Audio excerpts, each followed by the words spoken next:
Welcome to the Learning Pines YouTube. We hope this video helps. Maya uses three primary shadow systems: depth map, ray trace, and Arnold area shadows.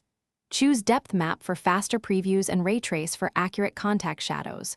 Arnold area shadows give physically plausible soft penumbras for realistic lights. Increase the shadow map size to 2048 or 4096 to reduce blocky artifacts on large surfaces. For ray trace, set the shadow rays to 8 for reasonable softness and noise control. Adjust light radius to 0, 5 to 2, 0 to dial penumbra size for area lights. Start by selecting your light and enabling its shadow option in the attribute editor. Choose depth map shadows for fast renders or ray trace shadows for precision and contact.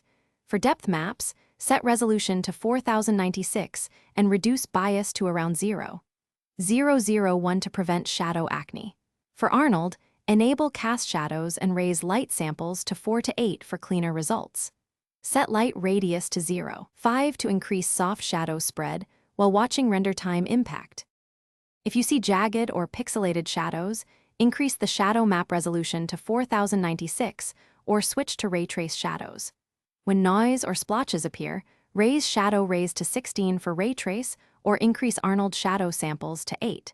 Use a small bias like 0.001 to avoid light leaking without creating detachment.